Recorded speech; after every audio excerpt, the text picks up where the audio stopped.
গুরু বৈষ্ণব আমার চেয়ে যারা শ্রেষ্ঠ, যাদের মনটা দুষ্ট ম্যানেজার নয় তাদের কথা শুনতে হবে, আমার মনকে বাদ দিতে হবে। আমার মনটা এখনও হয় নাই, কি বলে, সাবালক, মানে মনটা এখনও ঠিক হয় নাই, তাই তার কথা শুনতে হবে না। মনটাকে প্রতিদিন সকালে উঠে প্রভুপাদ বলতেন 300 বার ঝাঁটার বাড়ি দিতে হবে। প্রভুপাদের কথা আছে, 300 ঘা ঝাঁটার বাড়ি দিতে হবে মনটাকে। দুষ্ট মন সে আমাকে কোন দিকে নিয়ে চলে যেতে চায়, বিপথে পরিচালিত করতে চায়। কিন্তু একদিন হয়তো সেই মনটা ভালো হয়ে যাবে, কোন দিন হয়তো সেই দুষ্ট ম্যানেজার থাকবে না। তাই এখন আমার সেই মনরে যে মন নিয়ে কত গান আছে না, তো সুতরাং এই মনটাই আমাদের দুষ্ট ম্যানেজার, কিন্তু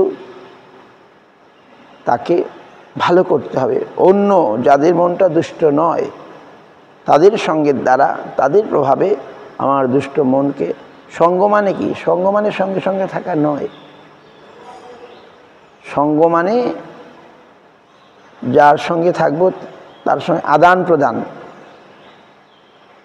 প্রদানটা হচ্ছে সঙ্গ।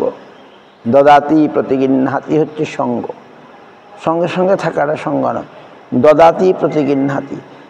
যখন আমি করব তখন সঙ্গ হয়ে যাবে সেটা, আর সঙ্গের দ্বারা সংক্রামিত হবে।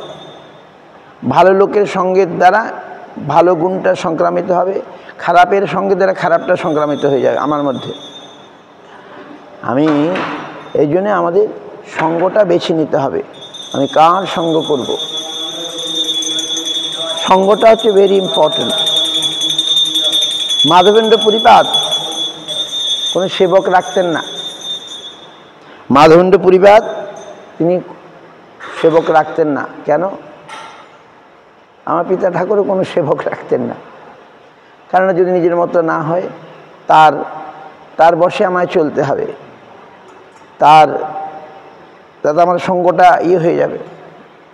মাধবেন্দ্র পুরী একাকী চলতেন সবসময়, তার সঙ্গে কেউ নেই। বৃদ্ধ বয়সেও তিনি আর সঙ্গ নিতেন না, কেননা সেই সঙ্গটা আমার অনুকূল না হতে পারে, আমার প্রতিকূল হয়ে যেতে পারে, আমার ক্ষতিকারক হয়ে যায়। এই জন্য সঙ্গটা ভেরি ইম্পর্টেন্ট। সঙ্গ নির্বাচন করতে হবে, কার সঙ্গ করব। ভক্তির রসামৃততে রূপ গোস্বামী বলছেন আমাদের সঙ্গ হবে স্বজাতীয় আশয়ে স্নিগ্ধ সাধুর সঙ্গে। স্বজাতীয় আশয়ে সঙ্গটা হবে একই রকম মানসিকতা। যেমন সবার সঙ্গে আর বন্ধু হয় না। বন্ধু আমাদের কার সঙ্গে, যার সঙ্গে মানসিকতা মিল থাকে, তবু মিল পুরা হয় না। এই জগতে মিল 100% মিল হয় না। বিবাহে যখন আমরা রাজ্যটুকু বলেছি না, রাজ্যটুকু যদি হয় তবু 60-70% মিল হবে। স্বামী স্ত্রীতে মিল যদি 60-70% হয় অনেক ভালো, 100% মিল হবে না। এটা জ্যোতিষ বিচারে বলছে আর কি। যেমন বিয়ের আগে জ্যোতিষ বিচার করে না, কুষ্টি বিচার করে না, কুষ্টির বিচার করলে দেখা যাবে সব টেনে টুনে যদি 70% হয় তাহলে অনেক ভাগ্য। কিন্তু এই জগৎটা এইরকম হবে না, তবু আমরা মানিয়ে নিই, আমরা মিলিয়ে নিই, মিশিয়ে ইত্যাদি ইত্যাদি। তো এটা থাকবেই। তো এই জন্য দেখুন না, কতদিন পরে আবার বিবাহ বিচ্ছেদ হয়ে যায়, মিল হয় না, হয় না, কত। তো এটা হবে না, এই জগৎটা এইরকম, ভগবানের সৃষ্টিটা এইরকম। কিন্তু এইসবের থেকে উঠে যেতে হবে। তো রূপ গোস্বামী কী বললেন? স্বজাতীয় আশয়ে স্নিগ্ধ। ম্যাটেরিয়াল জগৎ, তো ম্যাটেরিয়াল জড়জগৎটা এইরকমই হবে। এই জন্য আমাদের জড়জগৎ থেকে ছেড়ে চলে আসতে হবে চিন্ময় জগতে, পরমার্থিক জগতে আমাদের আসতে হবে। সেখানেও অসুবিধা হবে, সেখানে অসুবিধা নাই,